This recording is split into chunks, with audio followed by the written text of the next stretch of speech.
Bunda Cliffs, Nullarbor Plain, remote South Australia. The second Ambra rematerialised, she knew she'd made two critical errors.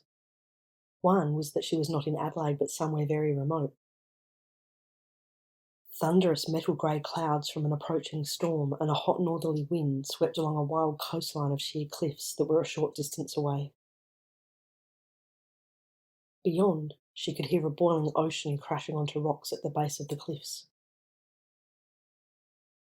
The second, and more frightening realisation, was that the sun had completely set, leaving only faint light on the horizon. It hit her like an iron bar. She had not accounted for the change in time zone. The night in Norway was the polar night, the Arctic winter day, and she'd set the map to a location in a time zone 9.5 hours ahead, where it was night. Necro would not be burned to a crisp under the blazing summer sun as she had imagined. She was out here, alone with him, no way of calling for help. The leap had knocked the breath from her lungs, but she quickly got to her feet to see Necro close by, also shaking off its effects. I am the only thing preventing him activating Nadir and causing catastrophic loss of life, if not flooding the entire globe, inside 24 hours. But he was physically bigger and stronger than her, and she blocked out the thought of what had happened to her mother's colleague.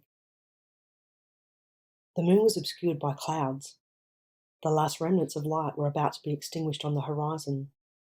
It would soon be completely dark, and there was no artificial light out here. She had no torch, no phone. Nothing on her or on the ground that she could use as a weapon. How can I possibly outrun him? And there's nowhere to hide on this flat, treeless plain. Ambra put her hand in her jacket pocket. She could feel the smooth, unusually cold, hard surface of the Saturnian diamond inside its pouch. At all costs, she could not let him have it. I have to fight him, stall him, whatever it takes until the sun rises. For how long? 8 hours? As she watched, she realised that Necro was not moving easily. The heat, the last faint glow of the sun, and the full moon which had appeared between the storm clouds was weakening the Nautilus, who had been exposed to it for more than a minute now. And he was already weakened by exposure in Svalbard to the light of the moon and the aurora borealis. With a surge of hope, she stood to face him. His breathing laboured. Necro fixed her with a stare, holding out his hand. Give me the diamond. Ambra pressed her lips together and shook her head once. No. You know what I am capable of, he warned. Yeah, I do. That's why you're not having the diamond. Necro's lip curled. Ambra glanced in the direction of the crashing surf. Can I outrun him to within throwing distance of the cliff? Then I could hurl the diamond over it. Though the sea was Necro's familiar environment, he would never find it among the treacherous rocks and surf, even if he could find a safe way to get to the base of the cliffs. What he would then do to her was another question, but if he got away with the Saturnian superconductor, there would be far greater consequences. Necro took a step towards her, tapping his fingers on his lips. Would you like me to give you a little kiss? Necro taunted, his eyes taking on a murderous look. He took another slow step towards her. Ambra stood her ground but tensed all of her muscles. You know you can't stop me. Why not just hand it over and save yourself the pain of my taking it from you? Because you are a psychotic maniac who will use it to drown billions of people, including me. I'm getting good at it now. I believe you're familiar with one of my previous efforts. Ambra's subconscious clicked two faces together. Her mind flashed back to a beach in Thailand, years before. A lone swimmer, a young man with jet black hair, intently watching the coastline. His hand raised, his face ecstatic. Moments later, the sea disappears. Ambra's body went completely cold with the realisation, though the hot wind was whipping up her hair and clothes. Her skin tingled with terror. You! Necro smiled. Early tests of Nadir. That, and my Japanese efforts some years later. The ominous rumble of the storm drew closer. You did that. Ambra wanted to run as far away from him as possible, but the immense shock had frozen her to the spot. Now you know what I am truly capable of, raged Necro. With the Saturnian diamond as a superconductor, I can create much bigger quakes. I can unleash tsunamis, and I can release the inner sea that will end the reign of the Terrans. Over my dead body, screamed Ambra into the hot wind. Narayan kiss or over the cliff, roared Necro. Either way, you will drown. Ambra broke into a run, heading for the cliff, intending to throw the diamond into the watery cauldron and robbing Necro of the key to Nadir. Tears of terror stung her cheeks as she tried to outrun death for the second time in her life. She could hear Necro pounding behind her. About 50 metres short of the cliff, he crash-tackled her. Ambra fought him, but he was too strong. He grabbed her by the wrist and sat astride her. There was a faint smell of fuel on his jacket, likely a consequence of the snowmobile rollover. She knew if he was able to begin the Narayan kiss, she was finished. As she threw her head from side to side in a desperate attempt to avoid his mouth, a fork of lightning split the black sky. The storm was almost overhead. Necro cried out in pain and loosened his grip. Aha! He was vulnerable to the bright flash of lightning as well as sunlight, moonlight, and the aurora borealis. Ambra was able to throw him off, get to her feet, and run a few more metres before he recovered and caught her again. His face was an ugly grimace. Another echoing boom of thunder. As Ambra struggled, she willed the next fork of lightning to come. But it took too long. Necro held Ambra's face in a death grip and forced his lips to hers. A sob welled up from within her as she anticipated what had been her worst nightmare since that day on the beach at Khao Lak. Nothing happened. There was no torrent of seawater, no suffocating gurgle, just a salty tang from the lips of a madman. The lightning forked again and Necro yelped. Ambra spat away the taste of his lips. Though she was still trapped, she laughed in his face.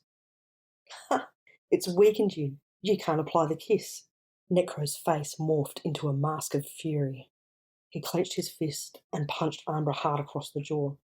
She gasped and her body went limp. Her lip and nose began to bleed. She slipped into semi-consciousness. While she was stunned, Necro held her down by the throat with one hand and ripped open her jacket with the other, taking the Saturnian diamond from her pocket. He staggered to his feet and stood over Ambra.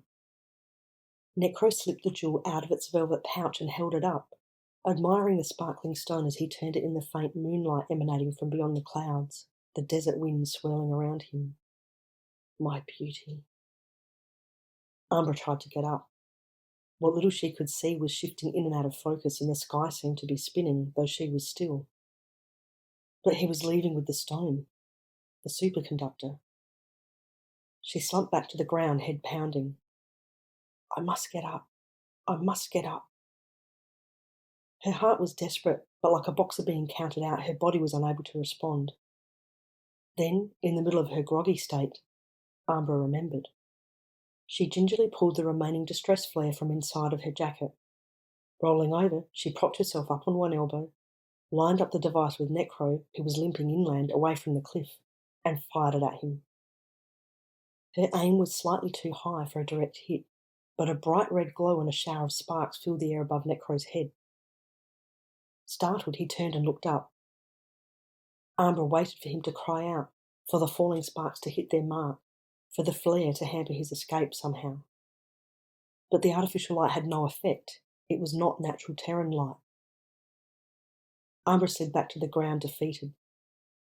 He was going to get away. He'd hitch a lift with a truckie to Port Lincoln, arriving before dawn.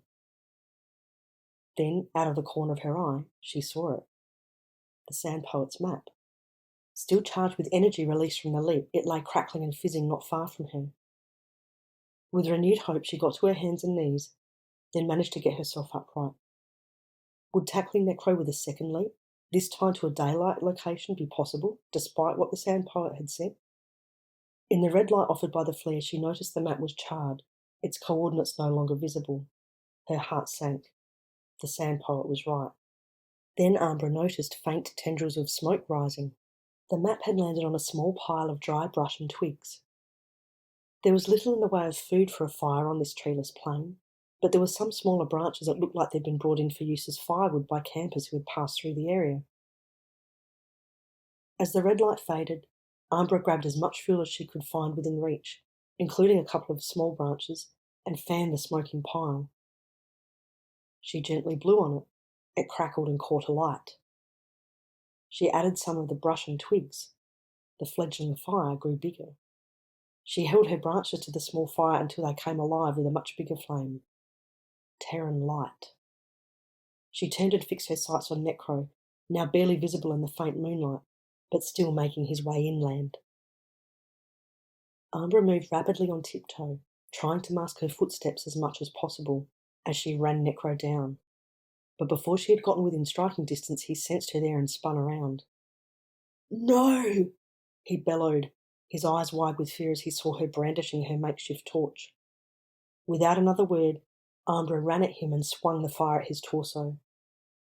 Necro screeched as the fire made contact with his skin, and in an instant, the fuel that had spilled onto his jacket in the snowmobile rollover ignited. Ambra stepped back, watching with a mix of fascination and horror as he burned. There was another enormous crack of thunder, with the storm now right overhead. The fire-consuming Necro had grown frighteningly large, and Ambra had to move further away again. He was screaming in agony, the sound whirling around in the hot wind of the desert plain, but he was not burning like a Terran. As the fire died down, and the screaming gave way to silence, Ambra noticed there was no physical body, no charred remains. Ambra's fire had vanquished Necro, the would-be water conqueror. But within the embers that remained, she spied the Saturnian diamond, shining bright blue in the dark, charged with the energy of the fire. She reached out to pick it up, but realised it was far too hot to touch. She sank to her knees. With the threat of Necro gone, she would wait for the diamond to cool a bit before picking it up and heading inland, towards the highway. The wind dropped. Ambra looked up uneasily. It was quiet. Unnervingly quiet. Eye of the storm quiet. She became aware of a low, rhythmic vibration. She wasn't sure if she was feeling or hearing it. As it took hold of her body, her limbs and torso began quivering.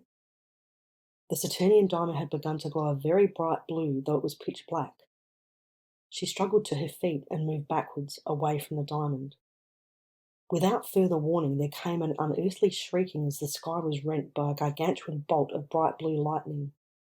In less than the blink of an eye, the blue lightning had found the stone. For a split second, it was illuminated from within by neon blue light. Then there was an incredible explosion of white light, followed by a colossal blue fireball that shot into the sky, the height of a skyscraper. Ambra was blown backwards by the force.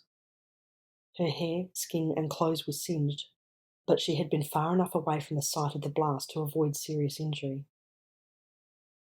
She watched, transfixed, as the fireball dissipated into pale blue smoke, then faded. The wind picked up. As she got to her feet, the white lightning flashed again, this time further off. The storm was passing over. In the instant of light offered, she saw a large area of blackened and burnt ground nearby. There was a smell of hot metal in the air, and a strange metallic taste in her mouth. There was no sign of the diamond. Like Necro, it had been vaporized. If I'd picked the diamond up, I'd be dead. Ambra shook her head. What the hell had just happened? Had Saturn, Old Man Kronos, come for his diamond, returning it to the place from where it had been forged? Ambra's knees were shaking. She was safe from Necro. Everyone was safe from Nadir. But she had lost the Saturnian diamond. MAGE was now unable to be operationalised, and with Necro's legacy of lies corroding civilisation into a state of despair, MAGE was needed more than ever.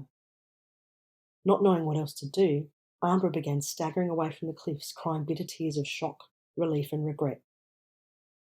Now that the storm had moved over, the full moon emerged from behind the clouds. Finding her way by moonlight, starlight, and the occasional far-off dull boom of thunder and flash of lightning, Ambra hobbled inland until she found the transnational highway in the middle of this nowhere. She peered up and down the thin strip of grey that stretched out into an inky void beyond the reach of the moonlight. Not a soul. How long would it be before a car or truck approached? She collapsed beside it, aching and completely exhausted.